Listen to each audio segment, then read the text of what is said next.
And now it's time for another episode of the 12-Man Fan Jam Show, a show made by 12s from around the world for 12s around the world.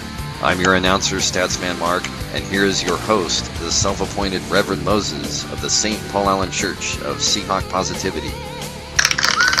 Yes, thank you, Statsman Mark.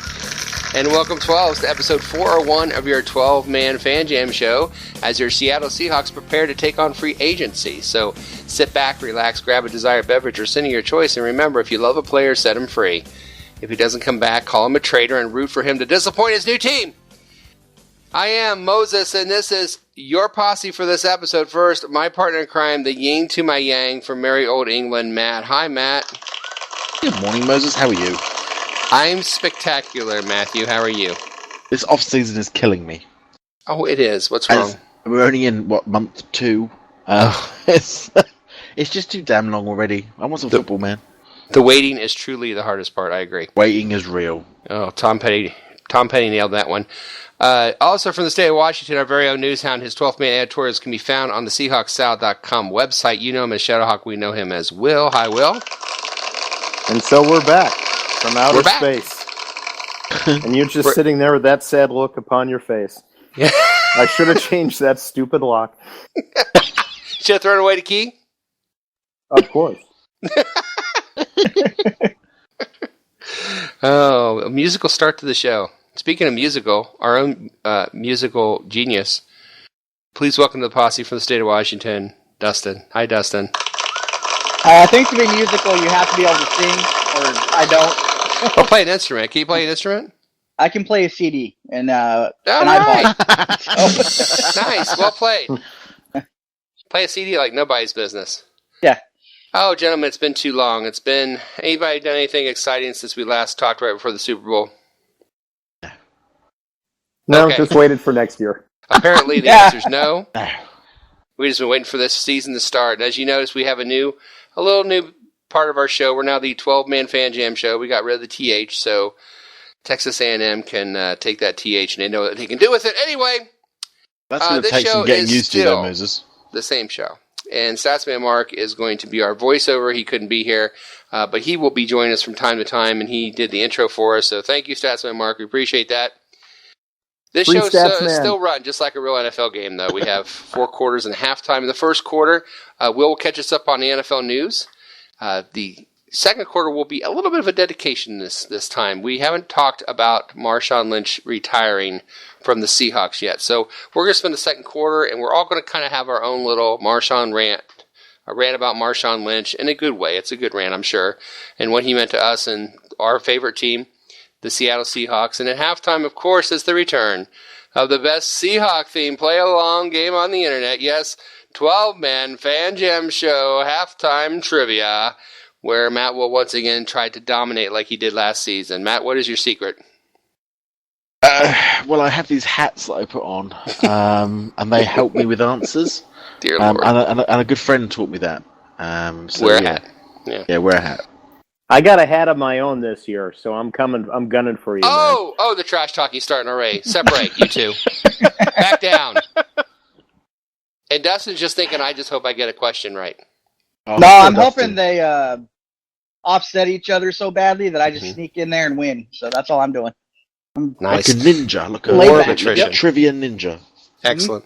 Well, our ninja in the third and fourth quarter will be dealing with free agency. In the third quarter, we will talk about the Seahawks and the list of the Seahawks that are now free agents and who we'd like to see stay and who we either would like to see go or we are afraid will be leaving, either way. And then the fourth quarter, we're going to look over the free agency list that's out there from the NFL and share the one guy that we would either like to have, either because we can afford him or he fits a need or we just would really like to have a guy on this team, whatever reason for that. But before we start, please like, share, and subscribe. Seahawk Positivity YouTube channel. Join our Facebook group, 12-Man Fan Jam Show. We're on Twitter. Emails, 12manfanjamshow@gmail. Let us know your thoughts. And before we launch into the news, I would like to share just a couple of quick shout-outs. Hey, can I do a shout-out? Shout-out. Shout-out. Shout-out. Shout-out. Shout-out. Shout-out. Shout-out. Yes, shout-outs. First to longtime friend of the show, Wendy Huang and Ian Moore of Nevada. About a week or so ago, they congrats on the birth of their baby girl, Mia. So congrats to them. Another Seahawk fan, I'm sure. Another girl raised right in the world of 12. So congratulations, you two, on the birth of your lovely child. We would also like to give a shout out to longtime friend of the show as well, Dino Gallione, who is now been appointed the new president of the UK Seahawkers. Is that right, Matthew? That is correct. I was in the chair when he was elected. That's fantastic. Congratulations, Dino. They couldn't have gotten a better president. Well, we could have done. We could have done, but we couldn't afford him, so we had to have Dino. Did the chair break? No, I had people holding it up. I was on their shoulders. It was great. Good. Awesome. And finally... Well, Matt, I would have given you some advice. We have trouble picking presidents over here, apparently. I could spend a whole show talking about that. We sure could. Let's not, please. I'm doing this to get a vote away from politics. Yes, let's get away from politics, but we could. That'd be a whole nother show. Oh my gosh, amazing. The apocalypse is upon us. But finally, our last shout out is to Doug Baldwin himself, who recently got engaged to be married to his lovely girlfriend / now fiance. Congratulations to Doug Baldwin. And congratulations to them both, I guess. So, there's some shout outs. And now we'll go ahead and get started with the first quarter and news. Yes, news while you were too busy out there recuperating from Super Bowl 50 for some reason. I don't know why you would. Here's Shadowhawk Will with the news. Will, what you got for us? Well, Moses, after that Super Bowl, everybody just assumed that Peyton Manning would be riding off into the sunset with his second Super Bowl win, going out a winner just like John Elway did several years prior. Yes. Hasn't quite happened that way. No. And now people are starting to wonder if it will happen. Manning's agent, Tom Condon, went on a San Diego radio show on Friday saying, quote, "There's a time when the contract becomes guaranteed, so they'll just have to make a move before then," they referring to the Broncos. He, Manning, is completely aware of the guarantee obligation from the club on a date certain, and he knows that there has to be some accommodation prior to that. Condon didn't say specifically whether Manning wanted to keep playing, whether he had another team in mind, but it sounded an awful lot like Manning is going to force the Broncos to cut him rather than just retire, because if he retires now and decides that he wants to come back, the Broncos will own his rights. However, if he gets cut first and then ends up retiring, he can unretire and then market his services to any team that wants him. So looking more and more like Peyton Manning wants Denver to cut him, which they're going to because his $19 million base salary becomes guaranteed on March 9th. Denver's not going to pay that. No. But it looks like Manning wants the Broncos to cut him, and it's looking like he wants to play in 2016. So good luck. Brett Favre, beat your heart out, I guess, huh? Yeah, I don't know. Yeah. I mean, I look at Manning this past year, and it's like, dude, you don't want to do this. Trust me. Yeah, you don't want to be doing this. Yeah, Matt, what are Maybe your he thoughts? owes somebody a lot of money. Maybe he does. I don't know, Dustin. It seems kind of a cheap thing to do. I don't know. I mean, not cheap, I guess, because he's going to make his money if he does that. But I don't know. It doesn't seem really gentlemanly, I guess. Yeah, I don't get it. It kind of goes against everything you would think that Peyton Manning would do, but you'd think he'd be more of a class act about it. But apparently not. He's throwing his junk on the Broncos' forehead, too, I guess. So. Wow! Oh, it was awesome. Matt? The fact that he just stole one of my jokes is just awesome because I was about to say something very similar. But he said it perfectly, and I'm not even mad. I'm not even mad. I just think, look, at the end of the day, he did not play good football, to be very fair, and I think it's a case of you either got to play good football or you've got to get off the stage. And I think you've got your two Super Bowls now. He's never going to get into another one. He isn't. If he's not careful, he'll end up playing for the Browns. So I would shuffle off this mortal coil and wait for your Hall of Fame jacket, mate. That's what I'm doing. That's kind of where I'm at. That's where I kind of feel about it too. He did not play well. He hasn't played well really since the playoffs of last year. No. So let's just be honest with it. I mean, has he watched his own film? I don't know. Well, he's going to be 40 at the end of this month. Mm-hmm. As well. I mean, it's like, come on, man. This is, you're going to get being hit by 21-year-old big dudes who are just going to lay you out. It's just no, go and sit in the sun, play golf, or hum that stupid commercial you do. Maybe he likes to be laid out by 21-year-old men. Who knows? But yeah, in the Super Bowl, apart from that first drive, I mean, Denver's offense did absolutely nothing. Yes, they would not have scored a touchdown if it weren't for Von Miller's strip sack, and then both of Von Miller's strip sacks, really. Yeah, absolutely. That's exactly right. And that whole fourth quarter, I kept thinking, I'm so glad this isn't my team, because I was madder than a wet hen at the Broncos. I was mad at them, their offense. I was getting mad. I'm like, wow, I'm glad this isn't the Seahawks. Something might be flying across the room. Because they had chance after chance. Oh, I need to get a first down. Get something. Do something. And that was the thing. Run, punt. Run, punt. And I'm like, you got to be kidding me. At first I had half a mind to think that maybe Peyton wanted to get cut, and it was maybe an amicable thing, so that he could do the one-day contract with the Colts thing and retire with the Colts and spend so much time there. But it seems like that's not what's going on at all at this point. Not at all. It seems like he's just being a dick about it. Pretty much, which is kind of surprising, I know, to a lot of people. Will, what other story you got for us? Well, speaking of people who don't really want to hang it up and are acting kind of like dicks, I bring you former Giants head coach Tom Coughlin. Now, it was reported that the two sides agreed to part ways, but it's becoming more and more obvious that the Giants forced out Tom Coughlin. If you don't believe me, just ask the Philadelphia Eagles. Because apparently when Coughlin interviewed with the Eagles for their head coaching vacancy, he spent the whole time bad-mouthing the Giants. Gary Myers of the New York Daily News reported, quote, NFL sources say his hard feelings for the Giants came through loud and clear in the interview with the Eagles Brain Trust, which included owner Jeffrey Lurie, and he was obsessed with how he felt wronged by the Giants. He was not forthcoming about his plans for the staff. He came off more concerned with making the Giants look bad than being consumed with coaching the Eagles. The report apparently also says that Coughlin still uses the New York Giants facility to work out, and people are saying that he's looking over new coach Ben McAdoo's shoulders. So, somebody needs to let Tom know that, dude, it's over. Move on. Wow. That's something.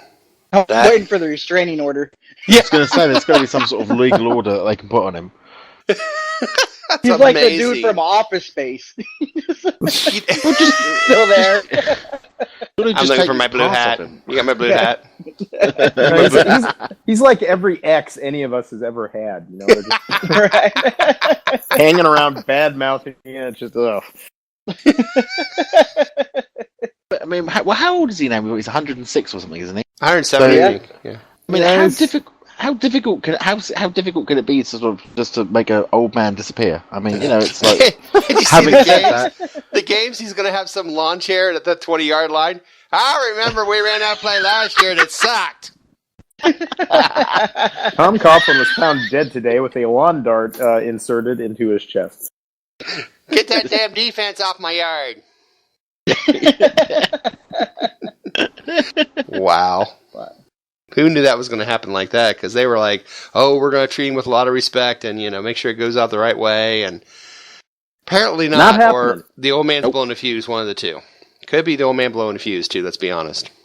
Yeah. It's always entertaining. You see coaches. But between that, the Eastern, we had RG3 for so long in Washington. Of course, you got Snyder there. Enough said. You go to Dallas. Well, okay, enough said there. You've got Washington, and you've got Dallas, and you've got New York, and you've got Philadelphia. That is dysfunctional NFL right there. Mm-hmm. Ain't it great?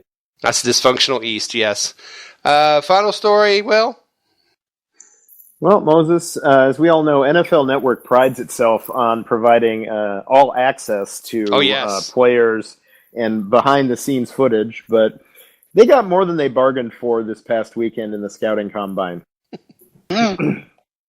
Oh my God! Yes, we know where you're going. Just do it. Mississippi State defensive lineman Chris Jones was running the 40-yard dash and unfortunately dashed off a little bit more than he had intended. while he was running, his junk fell out of his shorts. And basically, he tried to cover himself up and finish the run at the same time, and ended up falling face first into the field turf. And he's just lucky it was not AstroTurf because, ouch. Yeah. The best thing about this, though, and Moses, I think you had that picture from BuzzFeed. Indeed, which I do. is censored. It is safe for work. But right before Jones started running, Mike Mayock made the comment, quote, "Very surprised Chris Jones came out." So Mayock was even more surprised when Chris Jones really came out a few seconds later. So, Yeah, but so you see, Chris, you got a lot of balls, my friend. no, oh my God.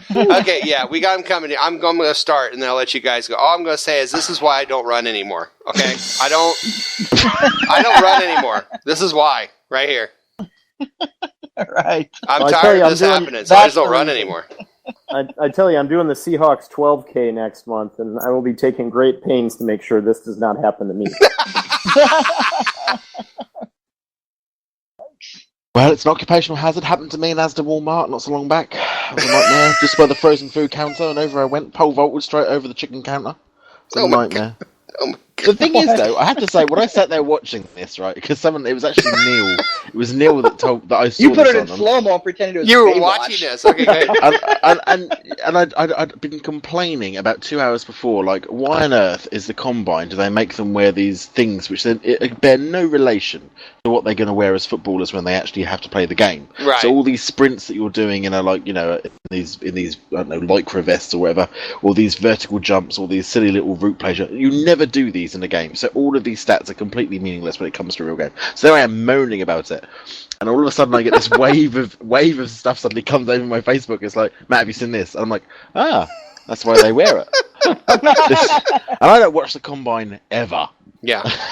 I've watched pretty much every episode since. Been glued to it. It's been, watched it all the way through now. Because you know what, I miss any of them sort of like tidbits here. You know what, I miss them sort of like interesting moments.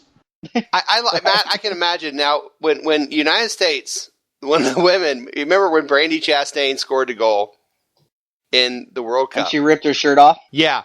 And, I'm watching it because it's kind of a fad thing and everyone's rooting for the women and they're supposed to be good. So I kind of had it on. I kind of wasn't watching it. It was kind of blah, blah, blah.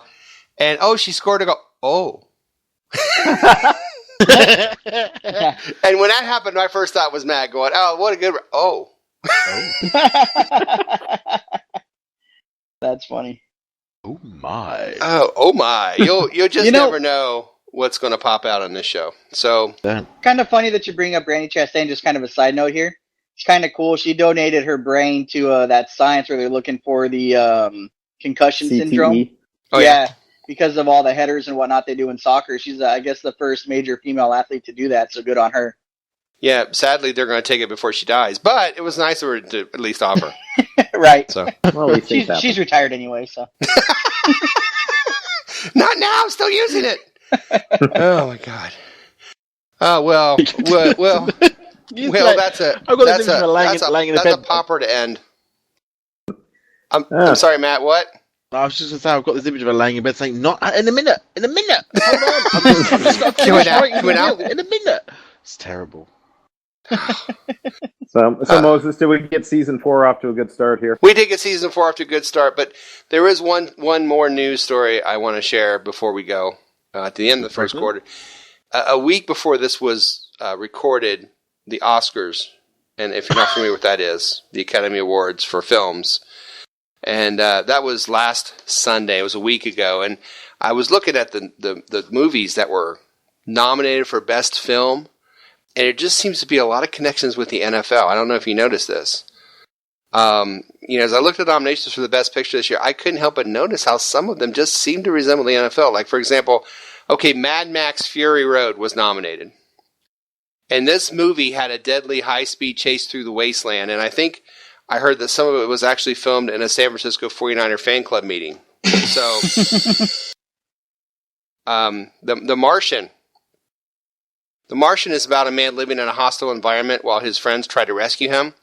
And this reminded me like when the Seahawks signed Fred Jackson and rescued him from the Bills. It's very similar.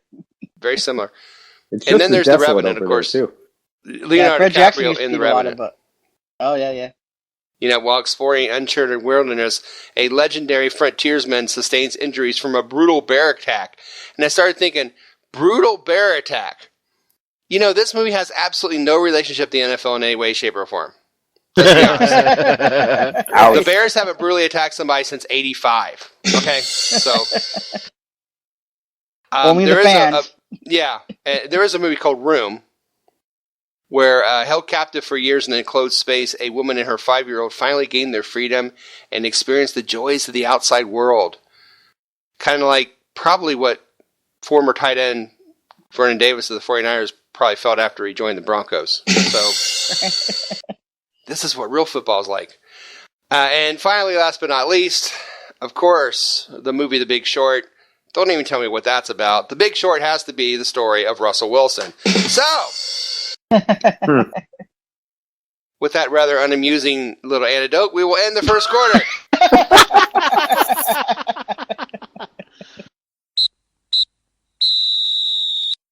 It's the end of the first quarter, bitches. Plenty of show left and a lot less of me. Coming up, we discuss free agents, who might stay, who might go, who might want to join us this season. But coming up next, it's time to say goodbye to 24. Farewell to Beast Mode. Memories of Marshawn coming up right after this. Hi, I'm Mosette, and you are listening to the 12-Man Fan Jam. Dad, there's this boy I like. Well, is he a Seahawk fan? Why do you ask that every single time? Because it's important to me. Hey, don't walk away. Hey, how are his grades? Holy shit, it's the second quarter. Yes, welcome to the second quarter of episode 401 of the 12-Man Fan Jam Show. This quarter we are catching up with the world after our last episode, which was recorded right before Super Bowl 50.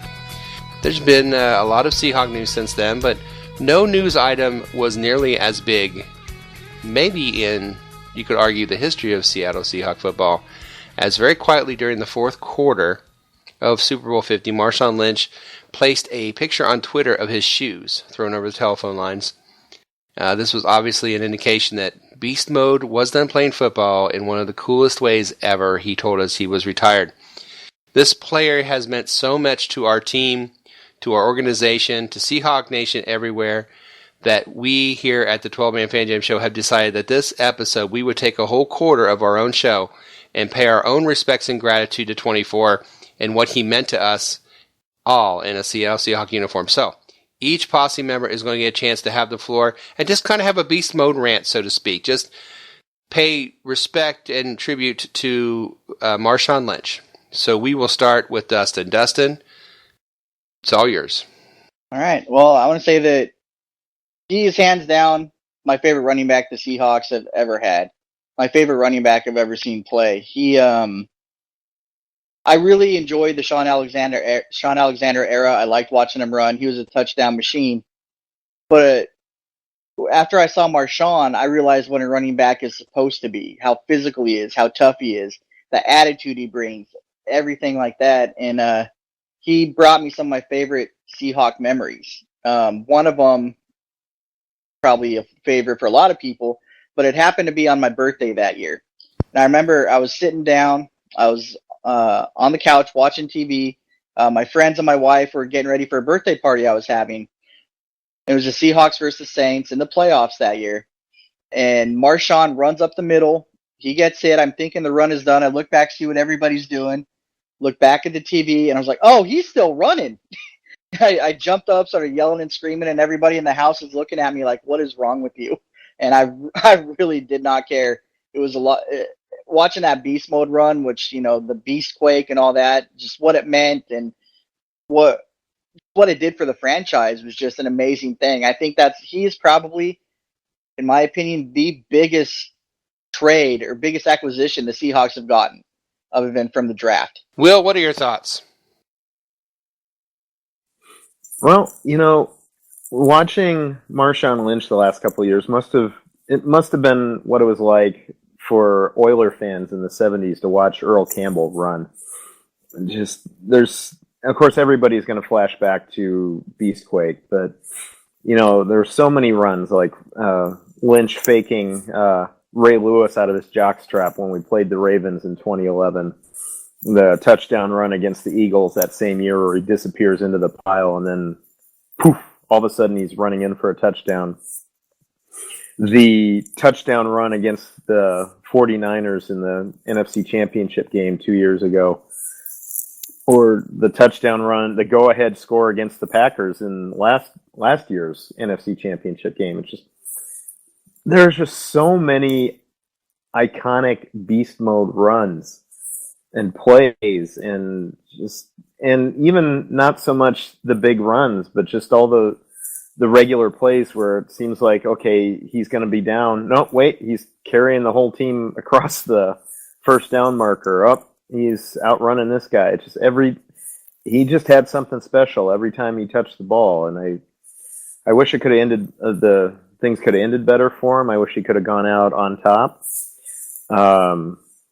I wish he could have gone out healthy, but we really have been blessed these last few years to have a player like Marshawn Lynch on our favorite team. So I'm very thankful that he's been here. I no doubt about that. I feel exactly the same way. Matt, what do you have to say? I think I had to pay tribute to him. His antics on the field were just incredible, and everything that echo everything that Will's just said, all the runs and everything. You can see that, but also the leadership he brought to the offensive line. The fact that you could almost rely on him, he was like a safe pair of hands. It's one of those situations where, you know, if you saw Marshawn in the backfield, you were pretty sure he was probably going to get the ball, and you think, actually, that's good. That this is okay. I can deal with that. But also his integrity off the field, I suppose, something that I will admire, because he didn't deviate from this position of, I don't want to talk in interviews, I'm not going to. I'm not going to fake it. I'm not going to pretend somehow that I'm not scared of Roger Goodell who's going to fire me. So I'm just not going to do it. And Super Bowl 48 and the build up to that, and watching those press conferences and how he handled that, to turn it into his credit, because he turned it into a marketing opportunity for him and his brand. Was, it's a masterstroke. It was incredible. It was a very, very clever thing to do. I think he brought as much passion, off the field as he did on the field. He was clearly a leader for our team. It's not going to be the same without him. But I think, I'm really happy, if you like, that I get to live these days. I get to remember these. The fans that are going to be coming in the future, will look back at Marshawn, and they'll look at it from the tapes. Whereas I was lucky enough to watch him play in Seattle. I was lucky enough to watch him play in San Francisco. When we went to the away game down there. So I feel truly blessed, actually, that I got to watch him play football for my team. I wish he'd been given that ball for that one extra yard, because I think that was his and that should have been his.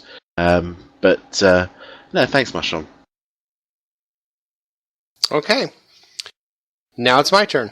And as I sit and I think about the Seahawk career of Marshawn Lynch, I get a little personal because I can't help thinking about my son, Little Mo. Little Mo was just getting to the point where he understood football when Lynch had come onto the scene for the Seahawks, and without question, Marshawn Lynch is and has always been his all-time favorite player. He's had a lot of jerseys over the years of the Seahawks. He's got a Sherman, he's got a Chancellor, he's got an Earl Thomas, of course he has Wilson, but he has 3 Lynch jerseys, more than any other player, including his very first 2 jerseys, which were home and away Lynch jerseys that he has now grown out of. When he flew out with me in 2014 for his first home Seattle Seahawks game, there wasn't a question what player jersey he could wear. He had all those options I mentioned, but before I could finish asking him what did he want to wear on Sunday, Lynch came out of his mouth. It came out quicker than I could even ask the question. Ironically, as we were leaving that stadium that very day after his first game, I looked to my left, and there was none other than Mama Lynch herself. I slowly walked up to her and told her it was my son's very first home game from Indiana and that he chose to wear her son's jersey for his first game, and she smiled and thanked him. And I asked if I could get a picture of my son next to the mother of his favorite player, and she smiled and said, of course you can, and was very personable, even commented to me that she liked my little Moses I carry around in games, and she, like her son, was an amazing experience that I will always be grateful for allowing my son to meet her. I know he'll never forget it, and neither will I. Marshawn and his mom were more than just great ambassadors in the name of Seahawk football. They were Seahawk football defined. Everything we embraced in the Carroll era of Seahawk football is Marshawn Lynch. Quirky? Yeah, a little, but tough as nails. You play against this guy, you better bring it for 60-plus minutes, just like the team he played for. Or should I say the team that followed his model of toughness. I remember the day the Seahawks traded for him. It was early October 2010. I was working at a place where I was able to listen to Seattle radio all afternoon. That afternoon, they had John Schneider on the phone for his reaction to the trade, and in his interview, he was just beaming. He said he and Carroll have been trying to get this guy every week since they had been there in February. I remember thinking, well, if they're fighting for this guy, he must be the guy they want, so be it. I was personally open to the deal. I wasn't doing backflips. I wasn't cursing the sky either. I knew he'd been a 1,000-yard back with Buffalo, but I also knew he had a shady background. But all that matters now is if he can carry his team on his shoulders. Did Schneider and Carroll make a big mistake out of the gate?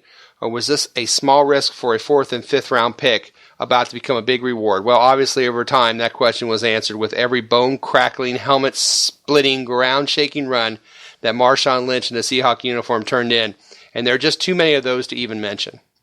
There have been a few rewards as big as the one we got for those picks. And by the way, Buffalo wound up with tackle Chris Hairston and linebacker Tank Carter. I believe one guy never played it down for Buffalo, and the other one maybe played 7 or 8 games. So who got the better end of that trade? I think it's safe to say we did. So I'm going to close my dedication to Beast Mode by simply saying, very simply like he would if he was here, I'm thankful. I'm very thankful. I'm incredibly thankful.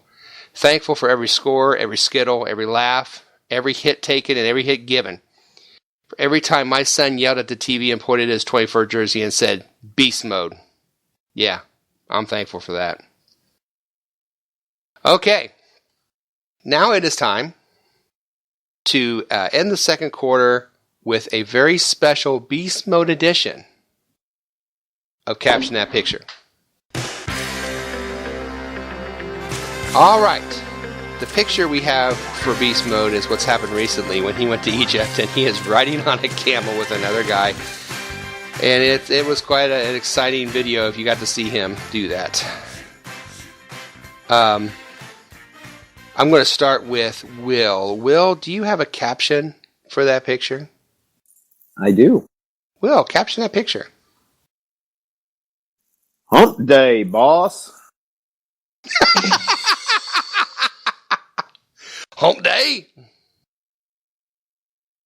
Oh. Matt, do you have a caption for that picture? Yeah, I was going to take one of his quotes. So I ain't got nothing to say. I just want to ride this camel. Well, I got a couple. Let's see. I got 2. Okay, the first one is, oh, look out, ISIS. You in for it now.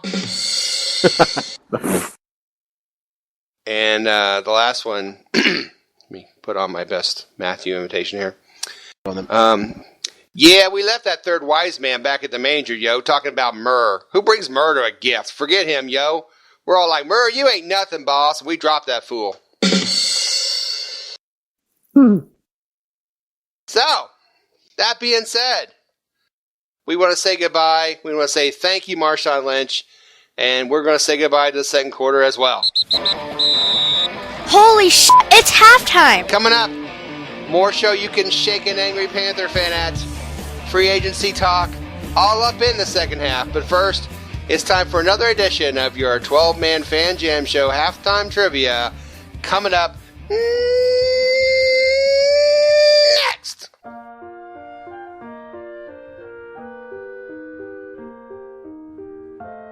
Hey, this is Matt from merry old England, and I am the current reigning halftime trivia champion. Why not play along at home and leave a comment on our Facebook page to let us know if you beat me this week. Now, if you'll excuse me, I've got to go and polish my trophies. Yes, it's halftime, and welcome to another fun-filled edition of the best play-along Seahawk-themed trivia game show on the internet. It's time for 12-man Fan Jam Show halftime trivia. And here's your host, the self-appointed Reverend Moses of the St. Paul Island Church of Seahawk Positivity. Oh, thank you, me, and yes, welcome to 12-Man Fan Jam Show Halftime Trivia, the trivia game where I challenge the posse on their knowledge of Seattle Seahawk football, and a couple other things as well. Our contestants tonight are, of course, the posse Dustin and Will and Matt. And here are the rules. So here's how the trivia game works. There'll be 2 rounds of questions. Each contestant answers 1 question each round. If they get it correct, they get 1 point. After 2 rounds of questions, there'll be a final trivia question worth 2 points.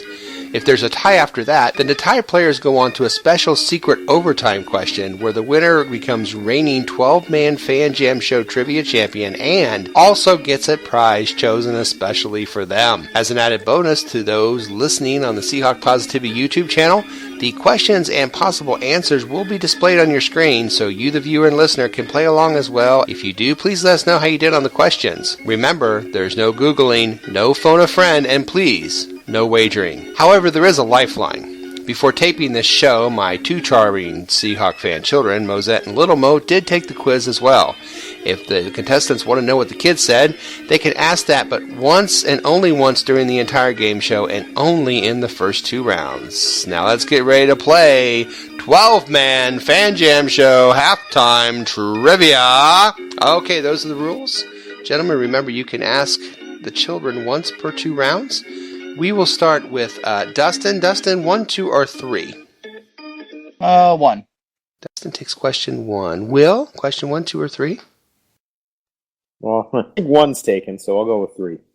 Don't go with 3. Yeah, don't take question 1. Matt, 2, 2, or 2? 2, please. Okay. As usual, your first round topic is free agent pickups. Free agent pickups. There are questions about players that the Seahawks have actually signed as free agents. Oh, that's a relief. I thought it was going to be about what prostitutes had picked up during the draft. Yeah, here's the thing.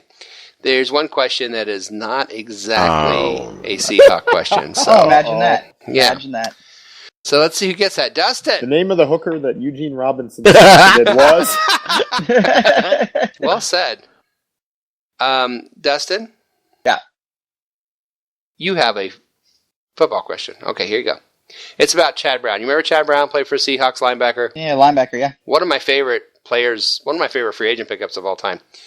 Former free agent pickup Chad Brown of the Seahawks was known for having a collection of what? Football cards, antique cards, or snakes? Hey, Dustin! You got some Morgan, buddy. I want to say it was snakes. You want to say snakes? Yeah. Samuel Jackson would say snakes. He wants them off his plane. Yeah, he does. Yeah, okay. I got a snake, man. All right. That was nice. Who the hell was that, Will? Adam Sandler. Nice. All right. You said snakes. Mosette said football cards, and Little Mo said antique cars. You said snakes. You're right. It's snakes. He had a very big collection of snakes. He didn't run the 40-yard dash with any, but, you know. All right. And Dustin has a point. Way to go, Dustin. Way to start the season. Yay! His first point for about 8 games, isn't it? Yeah. Giggity, giggity. Hey, Matt. Yeah. Your question is about a TV show called Free Agents. No idea. A short-lived TV show, Free Agents, in 2011, starred Hank Azaria. Hank Azaria, but you may know Hank Azaria better as what? The voice of Smithers on The Simpsons, the voice of Mo Sizlak on The Simpsons, or the voice of Nelson Muntz on The Simpsons. What does Hank Azaria, what is he known for? Is he Smithers? Is he Mo Sizlak? Or is he Nelson Muntz? I have absolutely no idea. Oh. That's me usually get them right.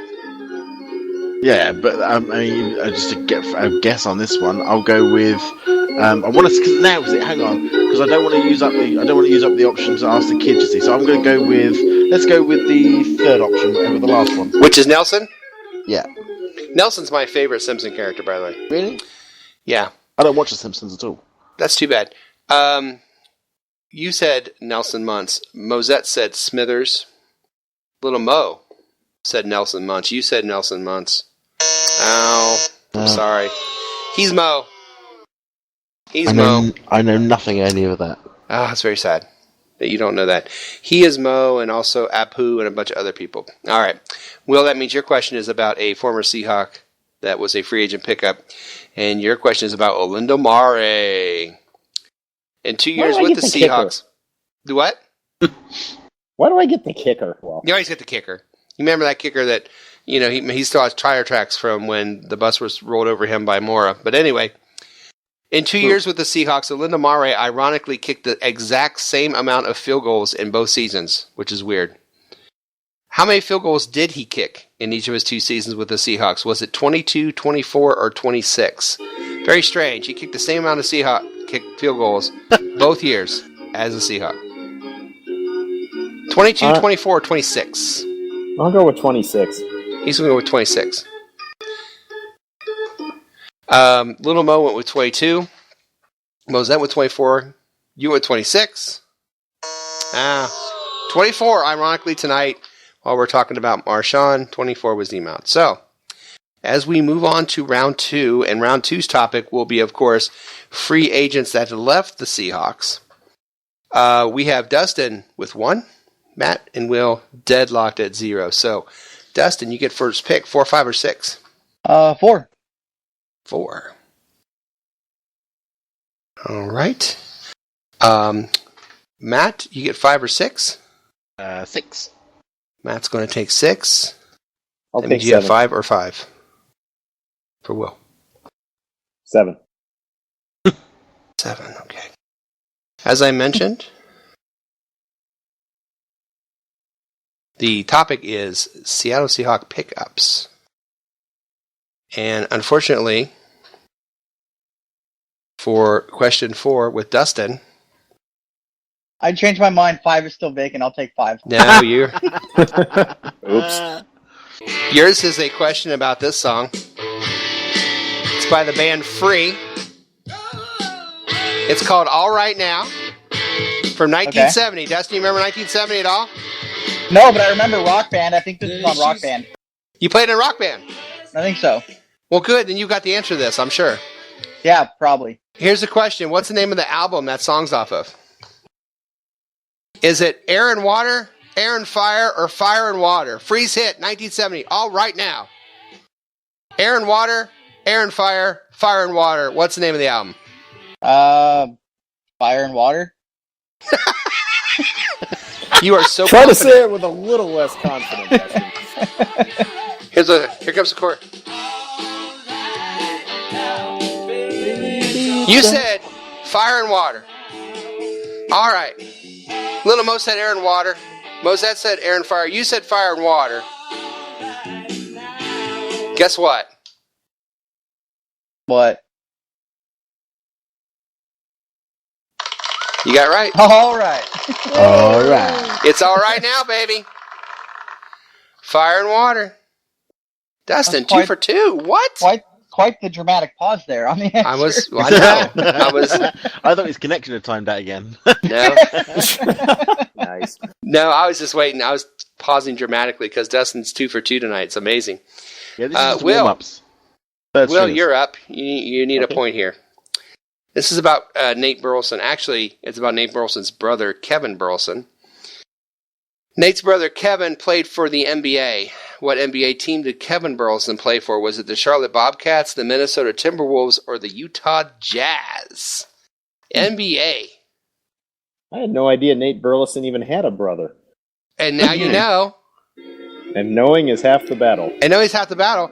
Charlotte Bobcats, Minnesota Timberwolves, Utah Jazz. I did not know as well. I knew remember we had a question about his dad playing in the CFL. Yeah, Right. Because Nate is technically a Canadian. He was born in Canada because his dad was playing up there at the time. But we won't hold that against him. No. Damn Canadians. Well, if knowing is half the battle, the other half is a lifeline. So what do the kids say? Going with lifeline. So, Little Mo said the Charlotte Bobcats, and Mosette said the Utah Jazz. Of course, she's in the band, so she likes that name. And the third option was Minnesota, you said? Yes, Minnesota was the unpicked option. I'll take the Matt approach and go with Minnesota. He's learning. So you pick the kids, and then you're going to go with what they don't say. You should have. Yeah. Charlotte Bobcats. Who knew? Who knew? Who knew? Not me. I haven't I'm watched the the kids. NBA since the Sonics left. Same here. I don't blame you. Matt, that means you have a question, and you have a kicker question as well. Our buddy Josh Brown. Yeah. And I don't really mean Buddy. How many NFL teams has Josh Brown kicked for, including the Seahawks? How many 746. teams? Yeah, it feels like it. 4, 5, or 6? How many teams has Josh kicked for? 4, 5, or 6? I think it's 5. You think it's 5? Well, Mosette said 4, and Little Mo said 5. It is 4. I thought it was the Jets, but I couldn't find any documentation it was actually the Jets. I found Seattle, St. Louis, Cincinnati, and the Giants, and that's from NFL.com, so I'm going with it. Well, okay. I'd forgotten he was in Cincinnati. Do what? I don't remember him in Cincinnati either. I could think of 3 teams off the top of my head. He didn't play very long in was an Cincinnati. answer. I think Cincinnati was like, they didn't have a kicker that got injured late in the season, so they needed one. Oh, he didn't play very long. If you're all arguing, hold on, I'm gonna Wikipediaing it, which will be the final. Wikipedia is not the final anything. I know he went from us to St. Louis, and then last year he played for the Giants. Don't be Wikipedia. He did go to the Jets in 2012. Hey, what? Okay, look at NFL.com. Okay. We're going to go to the final question. Hey, it's preseason for Moses too, Matt. See, I saw that on Wikipedia, but then I realized Wikipedia is like the worst place to do any research. Are you kidding me? People don't do their whole degrees off Wikipedia. Yeah, let me jump on Wikipedia real quick. All right, and that's not a good thing. The final question is, of course, a number over under. The closest to get to the number without going over will win 2 points. There could be a tie this evening, as Dustin has 2 and Matt will have 0. And if that's the case, we will go to our special overtime question. So, man, if Dustin shuts us out, ooh. Yeah, I know. Ooh. The order will be Matt, Will, and Dustin. Here is your final question. We'll be starting off the season right if that happened. Yeah, I know. How many touchdowns did former free agent pickup Ricky Watters score for the Seattle Seahawks? Ricky Watters. Matt, how many touchdowns did Ricky Watters score for the Seahawks? I have absolutely no idea. That's when you usually win.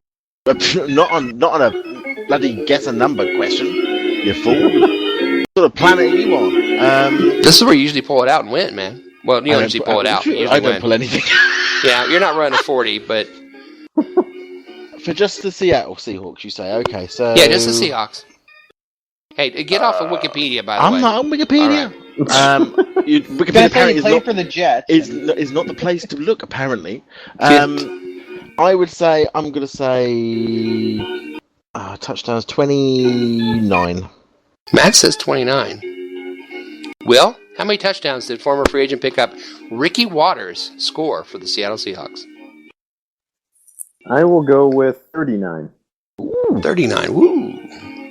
Dustin, how many touchdowns did former free agent pickup Ricky Watters score for the Seahawks? I don't think he was there very long, only 3 or 4 years, so I think even 29 side. I'll go 24. 24. Spirit of Marshawn Lynch. Okay. 24, he says. 24, 29, and 39. What just so happens that Ricky Watters for the Seahawks scored a grand total of 26 touchdowns. You know what that means? Oh, wow. That means Dustin shut y'all out, baby. Yeah. That's what it means, baby. Oh, we did. Check it out, new music. Finally, Lil Skilo, by request. I wish I was a little bit taller. I wish I was a baller. There it is, Matt. Dustin. 4-0. Sounds good. It's almost worth losing just to listen to that every week. Sweet sound. I'll tell you, this hat didn't do dick for me tonight. I forgot to put my hat on. Oh my God. What a way to start the new season with a new champion. Hell yeah. It's awesome. All right. Well, listen. Preseason, Will. Preseason. We got so much more coming. What a great, exciting start to the trivia this year. Matt finds himself behind everyone. Let's not go there. Will as well. Not again. And Dustin's out in front. Congratulations, Dustin. Yeah, thanks. Yeah. Just be thankful you're not behind like the other guys. Okay. We'll be right back with the third quarter. We're going to talk about free agency, the Seahawks. Who is going to stay? Who's going to go? Who knows? We'll find out right after this.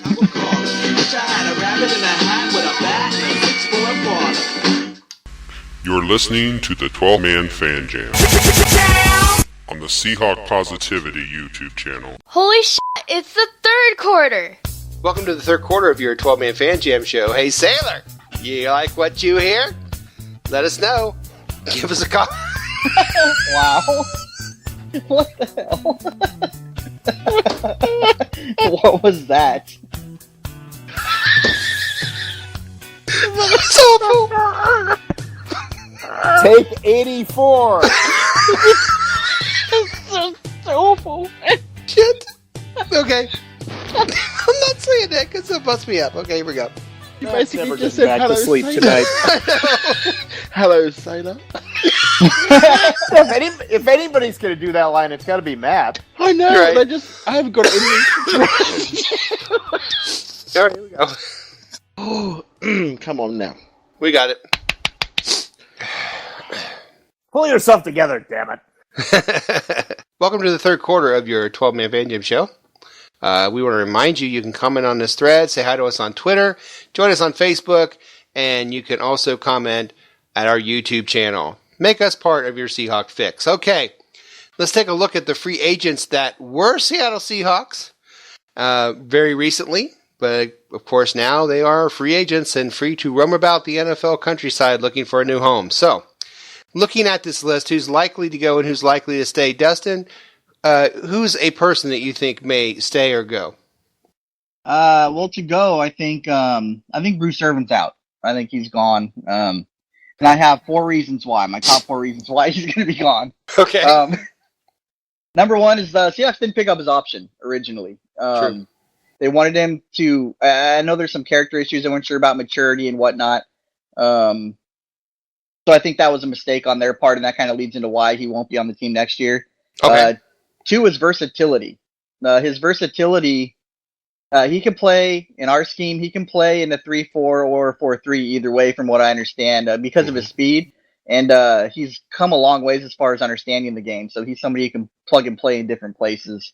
And at the end of the day, he's a pass rusher. When you put him in that position, that's Right. the third reason. There's not a lot of pass rushers out there in free agency that are going to be available. They're going to be quality guys. Bruce Irvin is a quality pass rusher. And because the Seahawks didn't pick up his option and they gave him that extra year to go out there and prove himself, it kind of shot him in the foot because he's kind of priced himself out of the team because now he's going to be able to make a lot of money. And that's the fourth reason is he's going to cost too much to come back. So I just don't see him being on the Hawks roster next year. I'm sure we'll see him maybe in Atlanta with Quinn because he loves that guy and he's already talked about wanting to go down there. Or maybe some other team that's trying to throw a bunch of money at him, hard telling, but he won't be on the Seahawks, guaranteed. I think those were really good, 4 very good reasons. I think you're absolutely right. If he doesn't come back, it's because of those 4 reasons. I think that was well said.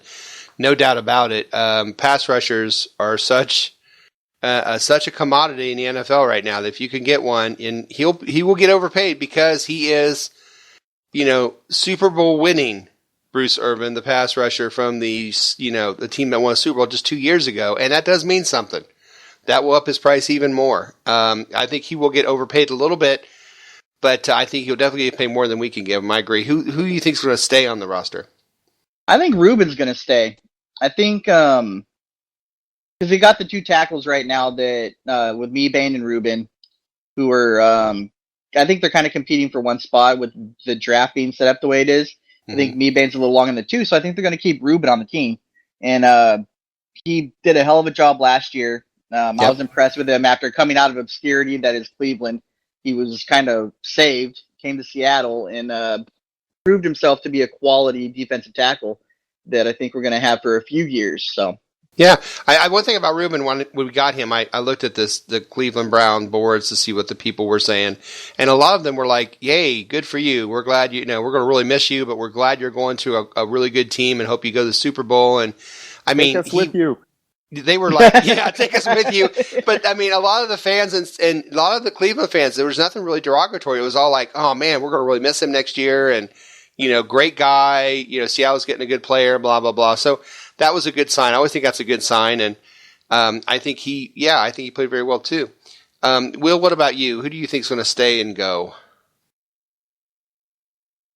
Well, Player I think is going to go, and I think this was reiterated the other day by, I think it was Jason La Canfora. But I think Jermaine Kearse is going to go. He is going for his shot at a big deal, big contract, and good for him for doing that. Yeah. I think he's earned the chance to try. Yes. I think it is a lousy free agent market for receivers, and it's not a very good receiver draft either, so that's going to drive his stock up. Yep. And I think the Seahawks like some of the young kids that they have with Smith and Cason Williams and Paul Richardson, if he can come back healthy. And that, of course, doesn't take into account Tyler Lockett and Doug Baldwin, who should do well for us next year. So I think the team is willing to let him go. Mm-hmm. And I think Kearse would come back if nobody offers him a good deal, but I think somebody's going to offer him something that's going to make it worth his while. I agree, and it's kind of like, it's almost like Golden Tate 2.0.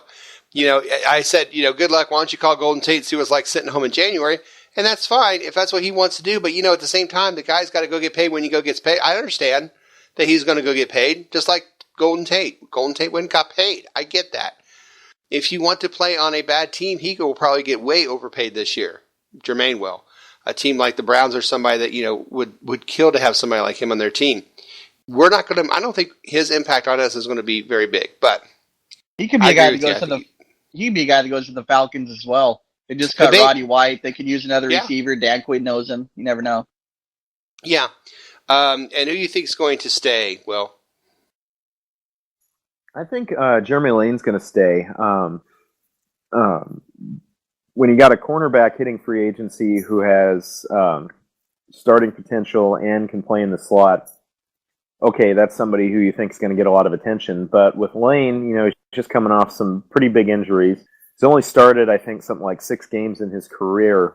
Mm-hmm. And I think the cornerback-hungry teams are going to have other options, whereas Seattle, you know, I think they learned their lesson a bit last year about bringing somebody in outside of the program to start with what happened with Kerry Williams. I think they know what they have in Lane. I think they can start Deshaun Shedd if they want to, but I think they prefer Lane, as evidenced by the fact he was starting by the end of the season last year. Sure. They drafted Ty Smith last year, who I know they're pretty high on, but he's an unknown at this point. I think it's just the safest thing to do. I think they're going to figure out a way to make sure Lane sticks around. I think that'd be a wise choice if they did. Matt, what are your thoughts on who's staying and going? Can I pick a restricted free agent? Sure. I think it's an end of an era. And it's coming to a close for Cooper Helfrich. Uh-oh. What? No! I know. What? No, I'm on the verge. I could break down any moment. Oh my god. It is. I think it is. Look, at the end of the day, you've got Jimmy Graham. You've got some incredible receivers. I think the Locketts of this world that are going to take us forward on that. Cooper didn't play very much for the latter end of the season either. I think he's gone. I mean, his cap space is negligible. It's about $500,000, so it's not even. It's negligible. But I think he's probably gone. It'd be devastating for me, but such is life. Yeah.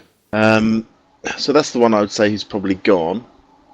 As far as who stays, well, I did write a letter to the Seahawks asking that Lamar Jean-Pierre was to stay in order that you would have to...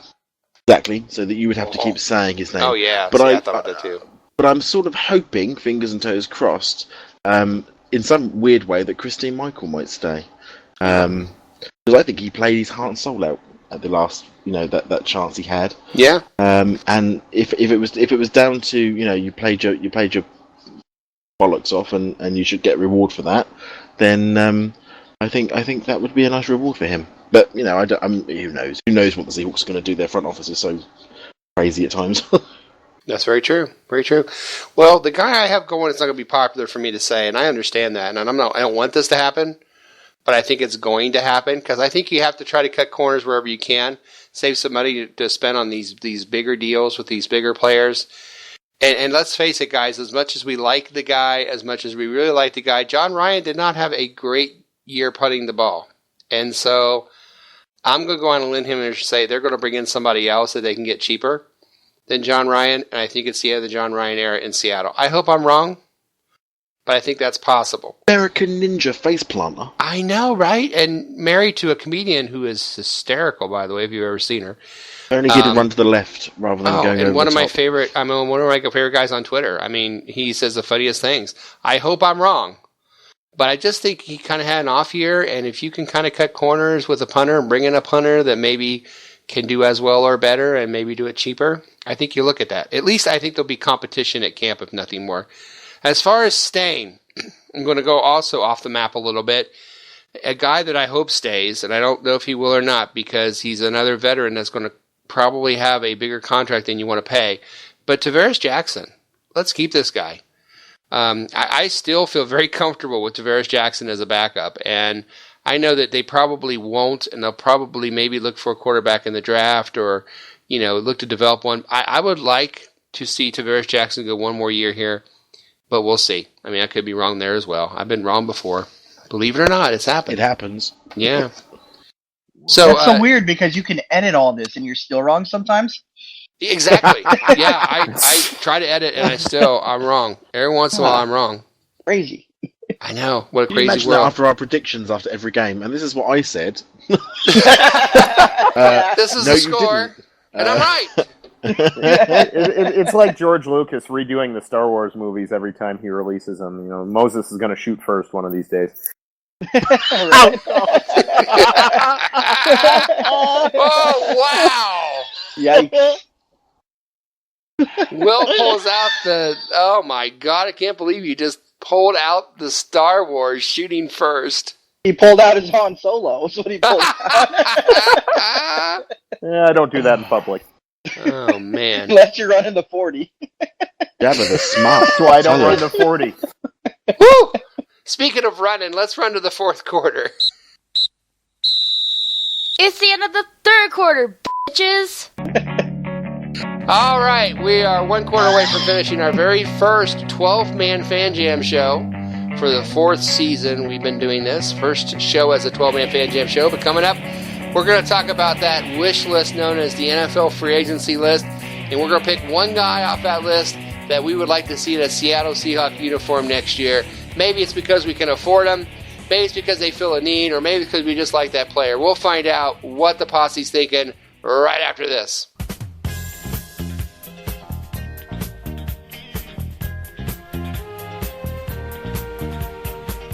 Hello, everybody. This is Statsman Mark, and when I'm not listening to Charo's greatest hits on 8-track tape, I'm listening to the 12-man Fan Jam show. Holy shit, it's the fourth quarter. Ah, yes, time for the fourth and final quarter of your 12-man Fan Jam show, episode 401. Our next show is slated for the weekend of April 22nd, right before the draft. It's going to be a special draft edition of the 12-man Fan Jam show, which will include our second annual Draft Day Challenge.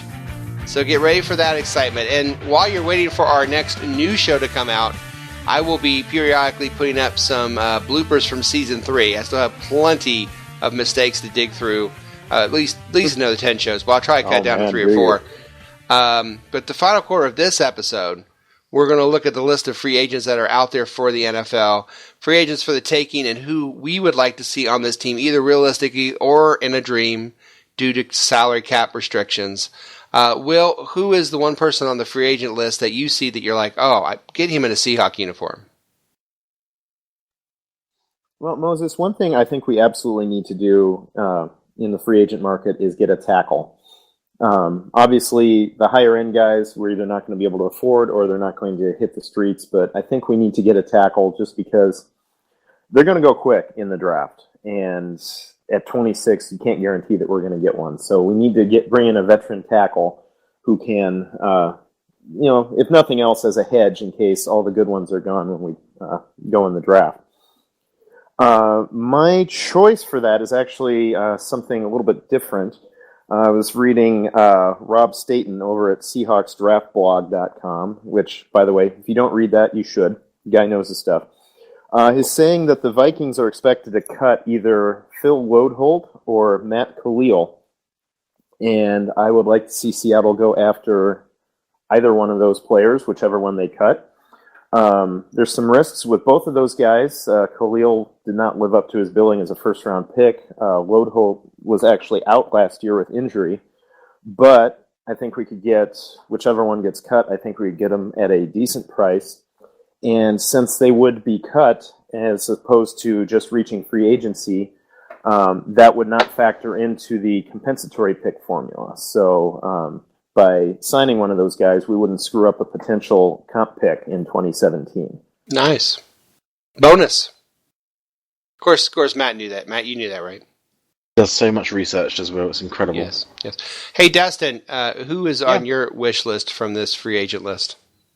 Well, in an ideal world, if it could work financially, which I'm not confident it would, I'd go the defensive tackle route as well and go with Mario Williams. Ooh. I mean, the dude's been a monster for most of his career, 96 career sacks. He's only 31 years old. He's still got some football left to play. I know last year he only had 5 sacks, but he was in a new defense, which didn't really suit him well. And I know he was not happy with the situation, vocally not happy with the situation. And I think he's going to go out in the free agent market and play for this next team he plays for. I think he's going to have a big chip on his shoulder.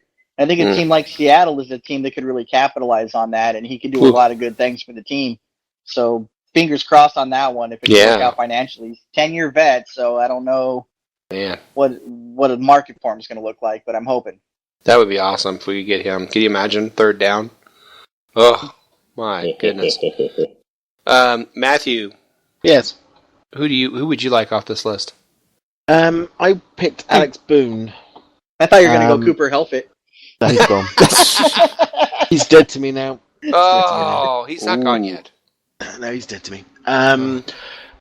Alex Boone, I think, offensive guard. I just think from San Francisco, so understands the West.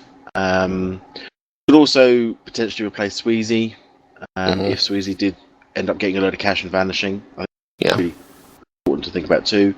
I mean, there are some good agents out there, free agents out there that we could pick from. Actually, one of those sort of pick your poison, really. But I think that's what I would go for.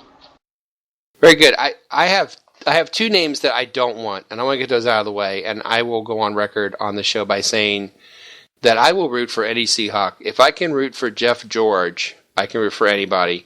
Although I prayed to God every day that Jeff George was in a Seahawk uniform, he never played, which he never did. But these 2, if either one of these is signed to a contract, I'll root for them. They're Seahawks. But I will not root very hard for these 2. Greg Hardy and Richie Incognito, if they get on the Seahawks roster in any way, shape, or form, I will root for them. But man, oh man, it'll be rough. That is my personal hell. Now, my personal heaven, which I'm going to throw 2 names out. I know you're told you get one. The first one I'm going to throw out, both of them are former Seahawks. Jay Howard, defensive lineman for Kansas City, started in Seattle, drafted by Seattle, played very well in Kansas City. He played very well here. He kind of got squeezed out into the defensive line because there were so many good defensive linemen at the time. I'd like to see him come back. I think Jay Howard is a very good defensive lineman. I would love to see him be back in the Seahawk uniform. And one bonus, almost the same thing. And these are both kind of, Jay Howard might get some money. I don't think this guy will get the money. In fact, I don't even think he'll start for us. But we need some depth. And who better to give us depth in our defensive backfield than Walter Thurman, who I don't want him to start, no. But listen, he can come back here. He can play safety now. He can play safety. He can play defensive back. He could help us out a little bit. He knows the system. I don't want him on the field, but, in nickel and dime situations or if someone gets hurt, can he fill in? Sure he can. So I would love to see those 2 guys back in a Seahawk uniform. But please no Greg Hardy and please no Richie Incognito. That's all I'm saying. What about Pac-Man Jones? Oh, no Pac-Man Jones. Yeah, I don't. Tim Tebow to replace Jackson. Oh, see, now the list gets bigger and bigger. My God. Just don't say Jeff George and I'll pass out. Jeff George. Worst Seahawk era of my life. Okay. But this wasn't. This was a lot of fun. And it looks like it's time to bring the first ever 12-man Fan Jam show. But episode 401, because we've done this for 4 seasons. A wonderful, amazing show to a sad close. We are so glad that you decided to waste some time with us listening to this show, waiting for the draft or bearing through the off season. We certainly hope you laughed a little. We hope maybe you learned a little something along the way. What did we learn this evening? Well, we learned that Dustin can go beast mode. We learned that occasionally I do get it wrong. We learned that Matt is crying for Cooper, and finally we learned that Will can pull out his hand solo. So, on behalf of my partner in crime, Matt from Merry Old England, our news hound, Shadowhawk Will, Statsman Mark, Mosette, Dustin as the Beaver, Sheila McRae, Art Carney, good night everyone, go Seahawks! Go Hawks. Go Hawks!